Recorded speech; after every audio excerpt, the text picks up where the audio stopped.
If you've been in real estate for a while and suddenly feel stuck, this video is for you. So you're an agent that's not failing, you're not brand new, you're not falling apart, running around with your hair on fire, you're just kind of plateaued. You're still closing deals, still working hard, still busy, but somehow the effort keeps going up while the growth slows down. And apparently this is an unpopular opinion, but I think a lot of agents hit this point and never admit it out loud because the industry teaches agents how to hustle, but almost nobody teaches them how to scale. So today I want to talk about the real reasons that agents hit this plateau, but more importantly, let's talk about how to start fixing it.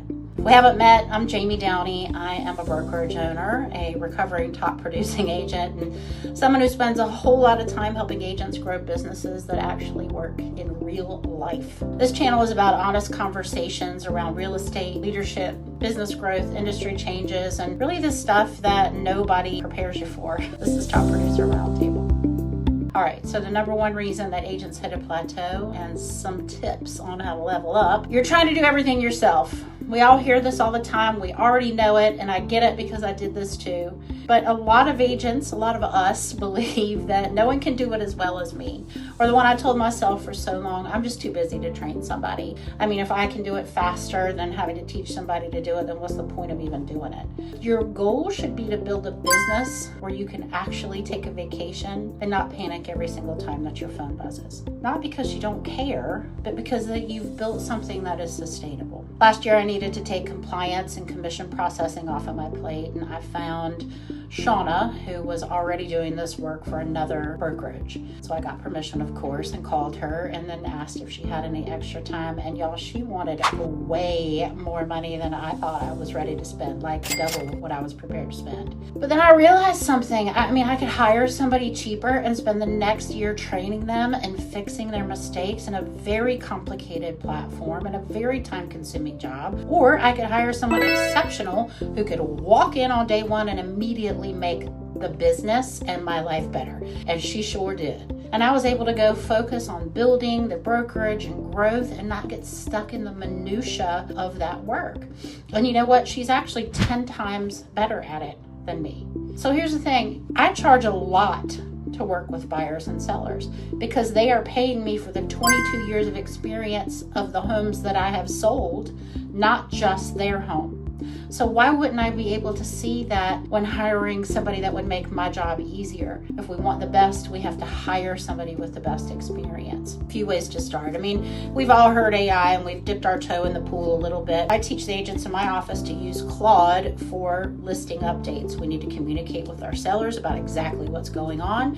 It used to take me hours. So now I download all the information, upload it into Claude, and it spits out a phenomenal piece to give to the sellers. Your first real hire should be a TC, and there's a ton of them out there, but there's a lot of them who don't make you fill out all those forms in the beginning, so you might as well do it yourself. So find somebody that you fit with.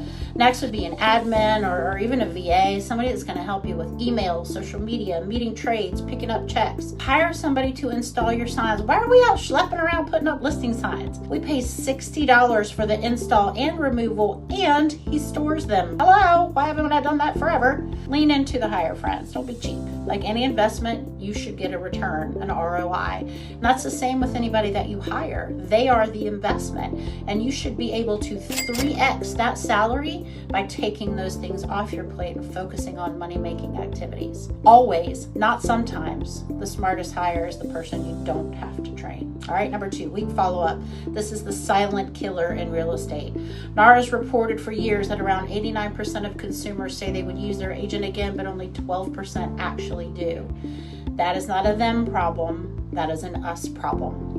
Because relationships compound over time, but only if people hear from you consistently. When life happens, you need to be top of mind. And posting those just sold graphics every few days is not a follow-up plan. So here's the fix. Build an actual relationship contact system. Calls, texts, client events, video messages, CMAs, care calls. Top producers don't stay top producers because they prospect better. They stay there because they nurture better. Burl Workman wrote a book called 8651 that states you can generate 86 transactions per year by spending 1 hour a day working with your top 50 SOI. It's a tested method in their coaching platform, and they only coach top producers. Seems easy. That may seem like a lot of transactions, 86 out of 50, but here's an actual statistic. You should be getting at least 10% return on your SOI. That means if you have 500 people in your database, you should be getting 50 deals a year from them. Dial in on your SOI, my friends. There are a gazillion methods for this, and clearly very few agents are doing anything, so do something. And if you need some ideas, reach out. I have done all of them. Number 3, you stopped welcoming change. Honestly, a lot of agents are just absolutely over it right now. It's different out there. It's harder. Our industry changes constantly. Market shifts, technology shifts, consumer mindsets shift. And the agents who survive long term are the ones who can pivot quickly without completely melting down every time the industry changes direction. The second you think I've already figured this business out is usually the beginning of the decline. So stay coachable, keep learning, keep training, keep educating yourself, keep putting yourselves in rooms that challenge you, and that is my favorite part of my brokerage. Adaptability is the superpower in this business. Finally, I think a lot of agents plateau because they never transition from salesperson to CEO. I want y'all to hear me. You are the CEO of your company. You do not work for your brokerage. Your brokerage works for you. You pay them. You pay them to provide you with tools and support. Don't get it twisted. So as the CEO of your company, try to keep an airplane view. Where are the holes that you can fill? And I promise you the answer is not just to work harder.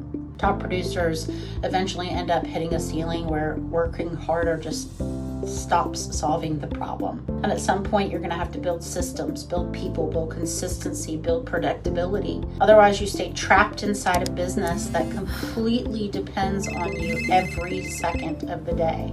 And listen, I am not saying any of this from a pedestal. I have experienced pieces of every single one of these at different points in my career. But awareness matters, because once you identify the real bottleneck, you can finally fix the problem. Most of the time, the problem isn't a lack of talent, it's just a lack of focus or drive. And if you don't know where to start with that, I'm more than happy to help. Listen, friends, as agents, we spend a lot of our lives sitting at other people's tables. Kitchen tables, conference tables, back patios. We're listening to people's stories, their fears, their financial stresses, their dreams. That is the real business we're in. So if you're an agent that's trying to grow or evolve or lead better or just survive this industry without losing yourself in the process, pull up a seat, follow along, and join me at the table. It's your Top Producer Roundtable.